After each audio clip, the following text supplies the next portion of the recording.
कैसे आप सब? आशा करते हैं बहुत अच्छे होंगे। एक न्यू वीडियो में सभी दोस्तों का इस YouTube परिवार पर हार्दिक स्वागत है। दोस्तों, सेकंड ग्रेड टीचर भर्ती 2024-25 को ध्यान में रखते हुए कुछ साइकोलॉजी के टॉपिक आपको इस YouTube चैनल पर क्वेश्चन सीरीज के माध्यम से और थ्योरी के माध्यम से सॉल्यूशन करवाएंगे। तो शुरू करते हैं आज की वीडियो को, क्योंकि आप थंबनेल में भी देखा होगा और यहाँ भी हेडिंग लगी हुई है सेकंड ग्रेड टीचर के लिए। आज का जो टॉपिक है मनोविज्ञान का, साइकोलॉजी का, वो है कंसेप्ट ऑफ पर्सनैलिटी। तो आज दोस्तों हम बात करेंगे कंसेप्ट ऑफ पर्सनैलिटी, हिंदी में बोलते हैं इसको व्यक्तित्व। साइकोलॉजी के अंदर पर्सनैलिटी जो टॉपिक है दोस्तों, जो व्यक्तित्व टॉपिक है, उसके क्वेश्चन सीधे एग्जाम में पूछे जाते हैं। और ये क्लास ज़्यादातर सेकंड ग्रेड टीचर की तैयारी करने वाले जो भी युवागण हैं उन सभी के लिए ये क्लास बेस्ट रहेगी। तो आज शुरू करते हैं कंसेप्ट ऑफ पर्सनैलिटी को। तो सबसे पहले दोस्तों हमें ये पता होना चाहिए कि पर्सनैलिटी होती क्या है। कई बार सीधा डायरेक्ट क्वेश्चन पूछ लिया जाता है और पीछे भर्ती एग्जामों में पूछा भी हुआ है कि पर्सनैलिटी जो शब्द है वो अंग्रेजी का है, लैटिन भाषा का है, ग्रीक भाषा का है, किसका है, ये हमें बताना है। तो दोस्तों अगर हम बात करें कंसेप्ट ऑफ पर्सनैलिटी, तो पर्सनैलिटी जो शब्द है वो अंग्रेजी भाषा का एक शब्द है। पर्सनैलिटी शब्द किस भाषा का है? अंग्रेजी भाषा का है। और पर्सनैलिटी का हिंदी रूपांतरण होता है व्यक्तित्व। लेकिन दोस्तों ये जो पर्सनैलिटी शब्द बना किससे है? पर्सोना से। पर्सनैलिटी शब्द किससे बना हुआ है दोस्तों?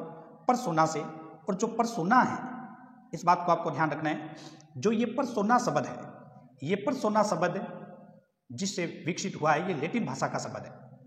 दोस्तों पर्सनैलिटी शब्द अंग्रेजी भाषा का है, ये वाला शब्द अंग्रेजी भाषा का, लेकिन ये पर्सनैलिटी शब्द बना किससे है? पर्सोना से। और ये पर्सोना जो है दोस्तों वो लैटिन शब्द है। पर्सोना कौन सा शब्द है? लैटिन शब्द है, जिसका अर्थ जो होता है वो होता है नकली चेहरा। इसको मास्क के नाम से भी जानते हैं दोस्तों, अभी कोरोना में काफी फेमस था। मास्क या नकली चेहरा जो है ये होता है पर्सोना का, मतलब जो लैटिन भाषा का शब्द है। और इसी पर्सोना से दोस्तों पर्सनैलिटी बना है। लेकिन ये बात हमेशा याद रहे, पर्सनैलिटी जो शब्द है वो अंग्रेजी भाषा का शब्द है, जिसका हिंदी रूपांतरण होता है दोस्तों व्यक्तित्व। अब जो पर्सनैलिटी शब्द है जो पर्सोना से बना हुआ है, अब इस पर्सोना का मतलब होता है भूमिका के अनुसार अपना चेहरा बदलना और भूमिका के आधार पर गुणों का विकास करना। सही अर्थ जो पर्सोना का होता है, जो दोस्तों पर्सनैलिटी का मतलब होता है कि आप किस भूमिका में है उसकी तरह आपका चेहरा जो है, इंप्रेशन जो है आपका, वो जाता है। अगर आप मान लो जैसे कि आप पार्टी में गए तो आपका इंप्रेशन जो है, आपका चेहरा है, वो पार्टी एंजॉयमेंट में होगा। अगर आप किसी डेथ पर गए तो आपका चेहरा जो है वो उनके जो आवेग है वो आप में आएंगे। अपना जो चेहरा है आपकी भूमिका के आधार पर गुणों का क्या करता है? निर्धारण करता है। तो पर्सनैलिटी पर्सोना शब्द से बना है, जिसका मतलब होता है चेहरा। आप अपने गुणों के आधार पर अपने चेहरे को किस प्रकार विकसित करते हैं, किस प्रकार का इंप्रेशन आप देते हैं, ये पर्सनैलिटी होती है। अपने आप को किस प्रकार आप सामने जो है एक पिलर के रूप में खड़ा करते हैं। जैसे दोस्तों आपने देखा होगा फिल्मों में ऑडिशन वगैरह देते हैं नाटकों के अंदर, तो वो कुछ टाइम के लिए उसी गुणों को धारण करते हैं जो उनको ऑडिशन देना होता है। तो ये पर्सनैलिटी की सामान्य बातें हैं। अब हम आगे वाली स्लाइड पर चलते हैं दोस्तों। तो नेक्स्ट है डेफिनेशंस ऑफ पर्सनैलिटी। पर्सनैलिटी है, उसकी डेफिनेशंस में से सीधा क्वेश्चन कई बार पूछा जाता है दोस्तों। तो वो डेफिनेशन कौन कौन सी है वो हम देखते हैं। कुछ राइटरों की डेफिनेशन है पर्सनैलिटी के लिए। तो पहला है राइटर जिसका नाम है मन। अब मन जो है, मन ऑफकोर्सली काफ़ी हमारे दिलों से जुड़ा हुआ मन, 3 प्रकार के मन होते हैं, ये साइकोलॉजी बोलती है। तो मन क्या कहते हैं? मन राइटर का नाम है। मन जो है, जो इस साइकोलॉजी के अंदर है, वो व्यक्तित्व को क्या बताता है? मन के अनुसार व्यक्तित्व एक व्यक्ति के गठन, व्यवहार के तरीके, रुचियां, क्षमता का सबसे विशिष्ट संगठन है। मन ये कहता है कि व्यक्तित्व जो है वो हमारे तरीके क्या हैं, हमारा इंटरेस्ट क्या है, हमारी रुचि क्या है, हमारी क्षमता क्या है, हमारा व्यवहार क्या है, इसके आधार पर जो है व्यक्तित्व समझाया गया, पर्सनैलिटी को बताया गया। ये मन की डेफिनेशन है। मन ने क्या बताया? व्यवहार, रुचि, तरीके, क्षमता, जो हमारे मन में आता रहता है, ये करना चाहिए, वो करना चाहिए, हमारी रुचि क्या है, हमारी क्षमता क्या है, एबिलिटी क्या है, ये जो गुण है व्यक्तित्व के, वो सारे किसने बताए हैं? मन ने बताए हैं। दूसरी डेफिनेशन है दोस्तों वारेन की। वारेन जो है वो व्यक्तित्व के बारे में क्या विचारधारा देता है? सॉरी, वारेन जो है, वारेन ये कहता है कि व्यक्तित्व व्यक्ति का संपूर्ण मानसिक संगठन है जो उसके विकास की किसी भी अवस्था में हो सकता है। वारेन ने कहा था जो पर्सनैलिटी है, जो व्यक्तित्व है, वो एक संपूर्ण मानसिक संगठन बना हुआ है जो उसके विकास के किसी भी अवस्था में हो सकता है। वो उसके बाल्यावस्था में हो सकता है, वो उसकी शैशवावस्था में हो सकता है, वो उसकी किशोरावस्था में हो सकता है, किसी भी अवस्था में हो सकता है। ये वारेन का बताना था पर्सनैलिटी के बारे में, एक मानसिक संगठन है जो किसी भी अवस्था में हो सकता है। उसके बाद तीसरे व्यक्ति हैं रेक्स। ये परिभाषा कई बार पूछी हुई है अलग अलग कॉम्पिटिटिव एग्जाम के अंदर। व्यक्तित्व समाज द्वारा मान्य तथा अमान्य गुणों का क्या है, संगठन है। तो व्यक्तित्व जो दोस्तों है वो समाज के द्वारा मान्य और अमान्य, जो समाज ने मान्य कर रखे हैं उन गुणों को धारणा, और जो समाज ने अमान्य कर रखे हैं उन गुणों, जो मान्य अमान्य, ये गुणों को धारण करना ही पर्सनैलिटी है।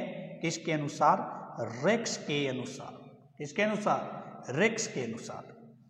आगे जो डेफिनेशन दे रखी है वो है डेसिल की। ये डेसिल की डेफिनेशन भी कई बार अलग अलग एग्जामों में पूछी जाती है।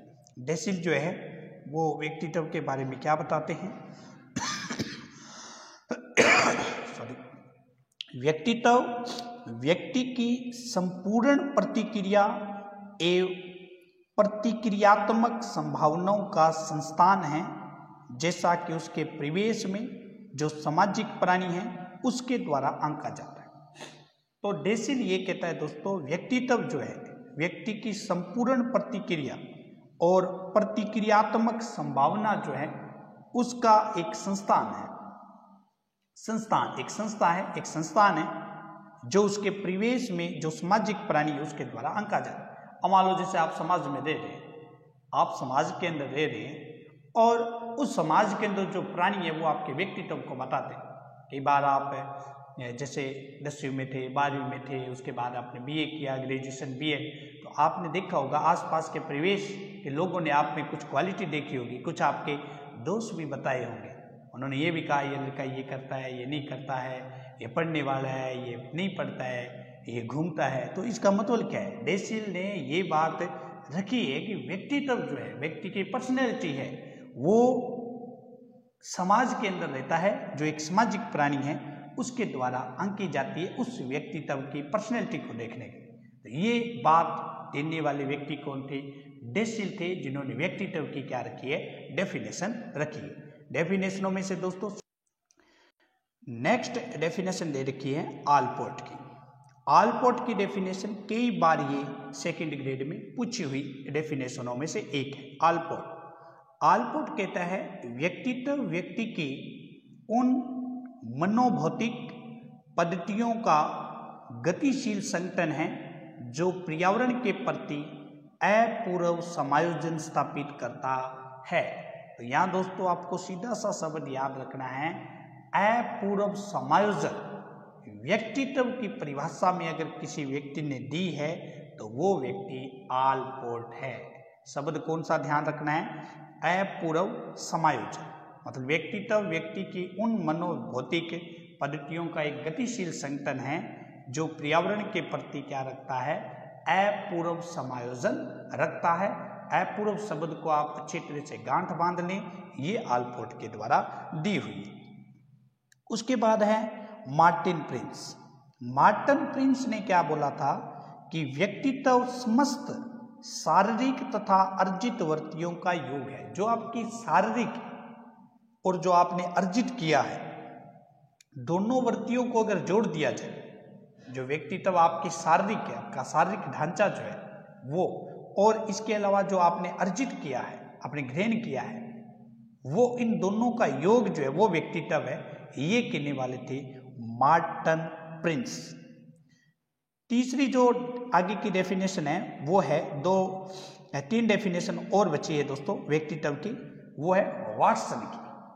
वाटसन जो है साइकोलॉजी में अपने आप में काफ़ी एक गहराई के साथ उतरा हुआ व्यक्ति है, कई इसने नियम दिए हैं। तो वाटसन ये कहता है कि हम जो कुछ करते हैं वही व्यक्तित्व है। वाटसन का एक ही बोलना है कि जो हम करेंगे वही व्यक्तित्व। आप कैसा क्या काम करें। आप झूठ बोल रहे हैं तो आपका व्यक्तित्व झूठ बोल रहे हैं, आप सही बोल रहे हैं आपका व्यक्तित्व सत्य बोल रहे हैं, आप ईमानदार हैं आपका व्यक्तित्व ईमानदार, आप चोरी करते हैं आपका व्यक्तित्व चोरी। तो ये वॉटसन कहता है कि जो हम करते हैं वही व्यक्तित्व है, आप कैसा व्यवहार करेंगे उसी प्रकार का आपका क्या हो जाएगा व्यक्तित्व। ये वॉटसन का कहना था। उसके बाद है गुथरी। गुथरी क्या कहता है कि व्यक्तित्व सामाजिक महत्व की उन आदतों तथा आदत संस्थान के रूप में की जाती है जो स्थिर तथा परिवर्तन के अवरोध वाली हो। ये गुथरी ने कहा है कि व्यक्तित्व सामाजिक महत्व की उन आदतों तथा आदत संस्थान के रूप में की जाती है जो स्थिर तथा परिवर्तन के अवरोध वाली होनी चाहिए, जो स्थिर भी होनी चाहिए और परिवर्तन का अवरोध वाली होनी चाहिए। ये गुथरी के द्वारा बोला गया था। लास्ट जो पर्सनैलिटी की परिभाषा है वो दी है आइजनेक ने। आइजनेक कहता है व्यक्तित्व जैविक अंतर्नोद सामाजिक और भौतिक वातावरण की अंत्य क्रिया के फलस्वरूप होता है। आइजनेक का ये मानना है कि जब तक हम समाज के अंदर अपने भौतिक परिवेश में और अपने जैविक अंतर्नोद के अंदर इंटरेक्शन नहीं करते हैं, अंत्य क्रिया नहीं करते हैं, तब तक हमारा व्यक्तित्व हो ही नहीं सकता। ये आइजनेक का कहना था। तो ये दोस्तों आज हमने कुछ पर्सनैलिटी शब्द किस भाषा का है, कैसे बना, उसका अर्थ क्या है और व्यक्तित्व की जितनी भी डेफिनेशन थी इम्पोर्टेंट राइटरों की जो साइकोलॉजी में अपने आप में काफ़ी अहम भूमिका निभाते हैं वो आपके सामने रखी है। कमेंट करें कि किस प्रकार का वीडियो आपको लगा। ये वीडियो ज़्यादातर सेकंड ग्रेड एग्जाम पर बेस्ट है। जो भी आने वाले एग्जाम है सेकंड ग्रेड के उनके लिए काफ़ी रामबाण साबित होगा। तो प्रतिदिन जैसे जैसे इस YouTube चैनल को आगे ग्रो मिलती जाएगी वैसे वैसे हम इस साइकोलॉजी से संबंधित टॉपिक को आगे बढ़ाते रहेंगे। कल हम देखेंगे कि अलग अलग राइटरों ने क्या व्यक्तित्व के वर्गीकरण किए, उसमें से डायरेक्ट कई बार सीधा क्वेश्चन पूछा जाता है। तो दोस्तों चैनल पर पहली बार जुड़े हैं तो चैनल को सब्सक्राइब करें और बेल का प्रेस नोट कर लें ताकि आप तक ये मैसेज पहुंचता रहे। और कमेंट में जरूर लिखते रहें कि वीडियो किस प्रकार लग रहे हैं। थैंक यू दोस्तों, फिर मिलते हैं न्यू वीडियो के साथ।